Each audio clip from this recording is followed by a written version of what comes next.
నమస్తే, welcome to meta news. ముందుగా ఈ వీడియోని లైక్ చేయండి, షేర్ చేయండి. మరిన్ని ఇంట్రెస్టింగ్ పొలిటికల్ అప్డేట్స్ కోసం మెటా న్యూస్ని సబ్స్క్రైబ్ చేయండి. ఇక మ్యాటర్లోకి వస్తే, కేంద్ర బడ్జెట్ పైన ఆంధ్రప్రదేశ్ ప్రజలు కోటి ఆశలతో ఎదురు చూశారు. రాష్ట్ర విభజన తర్వాత గత 5 ఏళ్లలో జగన్మోహన్ రెడ్డి పాలనలో ఆర్థికంగా తీవ్రంగా నష్టపోయిన ఆంధ్రప్రదేశ్ గట్టెక్కించేలా బడ్జెట్లో ఆర్థిక మంత్రి నిర్మలా సీతారామన్ వరాల జల్లు కురిపించారు. బడ్జెట్లో ఏపీకి ప్రత్యేక ఆర్థిక సాయం ప్రకటించారు. అంతా ఊహించినట్టుగానే ఏపీ రాజధాని అమరావతి అభివృద్ధికి 15,000 కోట్లు ఆర్థిక సాయం ఇవ్వనున్నట్లు వెల్లడించారు. ఈ సాయం ప్రతి ఏటా ఏపీకి అందనుంది. అవసరాన్ని బట్టి భవిష్యత్తులో మరిన్ని అదనపు నిధులు కేటాయిస్తామని చెప్పారు. అంతేకాదు, విభజన చట్టానికి అనుగుణంగా పోలవరం సత్వర నిర్మాణానికి సంపూర్ణ సాయం అందిస్తామని కేంద్ర మంత్రి తెలిపారు.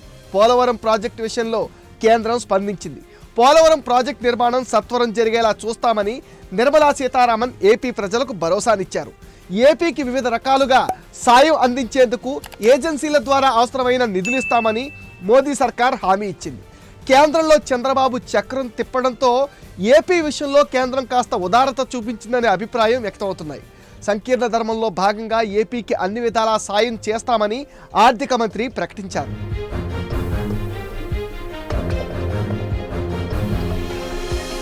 ఏపీలో వెనకబడిన ప్రాంతాలకు ప్రత్యేక ప్యాకేజీ ఇవ్వనున్నట్లు ఆర్థిక మంత్రి ప్రకటించారు. రాయలసీమ, ప్రకాశం, ఉత్తరాంధ్ర జిల్లాలకు ప్రత్యేక ప్యాకేజీ కింద నిధులు మంజూరు చేస్తామన్నారు. విభజన చట్ట ప్రకారం పారిశ్రామిక అభివృద్ధికి ప్రత్యేక సహకారం అందిస్తామని కేంద్ర ఆర్థిక మంత్రి వెల్లడించారు. అందులో భాగంగా హైదరాబాద్, బెంగళూరు పారిశ్రామిక కారిడార్ అభివృద్ధికి ప్రత్యేక నిధులు ఇస్తామన్నారు. విశాఖ, చెన్నై పారిశ్రామిక కారిడార్లో నోడాలకు ప్రత్యేక సాయం చేస్తామన్నారు. కోపర్తి, వరవకల్లు పారిశ్రామిక కేంద్రాలకు నీళ్లు, విద్యుత్తు, రోడ్లు, హైవేల అభివృద్ధికి నిధులు కేటాయిస్తామన్నారు. విశాఖ, చెన్నై కారిడార్లోని కొప్పర్తికి, హైదరాబాద్, బెంగళూరు కారిడార్లోని వరవకల్లుకు నిధులు ఇస్తామని కేంద్ర మంత్రి తెలిపారు.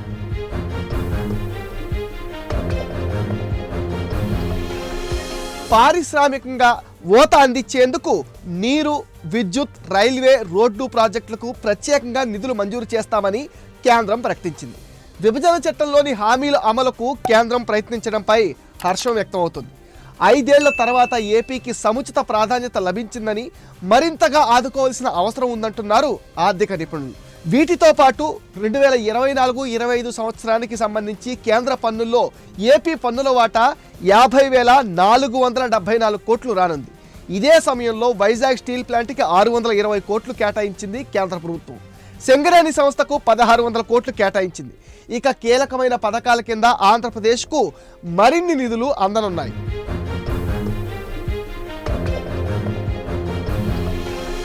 ఈసారి నిర్మలమ్మ బడ్జెట్కి ఓ ప్రత్యేకత ఉంది. ఆంధ్రప్రదేశ్ కోడలిగా, ఆర్థిక మంత్రిగా నిర్మలా సీతారామన్ 7వసారి పద్దును ప్రవేశపెట్టి ప్రసంగించారు. నిర్మలా సీతారామన్ 2019 మే 30 నుంచి ఆర్థిక మంత్రిగా కొనసాగుతున్నారు. అదే ఏడాది మోదీ ప్రభుత్వం 2వసారి అధికారంలోకి వచ్చాక ఆమె తొలిసారి పూర్తిస్థాయి బడ్జెట్ను ప్రవేశపెట్టారు. తర్వాత వరుసగా 2020-21, 2021-22, 2022-23, 2023-24 బడ్జెట్లు అందించారు. ఈ ఏడాది ఎన్నికల సంవత్సరం కావడంతో ఫిబ్రవరి 1న 2024-25కు సంబంధించి ఓట్ ఆన్ అకౌంట్ ప్రవేశపెట్టారు. ఇప్పుడు పూర్తిస్థాయి బడ్జెట్ను ప్రవేశపెట్టారు. ఇప్పటి వరకు వరుసగా 6 సార్లు బడ్జెట్ ప్రవేశపెట్టిన ఆర్థిక మంత్రిగా మొరార్జీ దేశాయ్ పేరు మీద ఉన్న రికార్డుని నిర్మల చెరిపేశారు. గతంలో ఎన్నడూ లేని విధంగా 1:22 నిమిషాల పాటు ఆర్థిక మంత్రి ప్రసంగించారు. ఇప్పటి వరకు అదే అతి చిన్న బడ్జెట్ ప్రసంగంగా పేరొచ్చింది. మొత్తం మీద నిర్మలమ్మ బడ్జెట్ ఈసారి ఏపీకి సంథింగ్ స్పెషల్ అనే చెప్పాలి. ఇది మెటా న్యూస్ అప్డేట్. ఈ వీడియోని తప్పకుండా లైక్ చేయండి, షేర్ చేయండి. అండ్ ఈ వీడియో పైన మీ విలువైన ఒపీనియన్ని కామెంట్ సెక్షన్లో పోస్ట్ చేయండి. మీరు ఇచ్చే కామెంట్స్తో మరిన్ని ఇంట్రెస్టింగ్ వీడియోలు మీకు అందిస్తాం. ఫ్రెండ్స్, మీరిచ్చిన సపోర్ట్తోనే ఈరోజు మేము 90K రీచ్ అయ్యామండి. ఈ ఛానల్ని 100K చేయాల్సిన బాధ్యత మీదే. దానికి మీరు చేయాల్సిందల్లా ఈ వీడియోస్ని మీ ఫ్రెండ్స్ అండ్ ఫ్యామిలీకి షేర్ చేయండి. మెటా న్యూస్ని సపోర్ట్ చేయండి, సబ్స్క్రైబ్ చేయండి.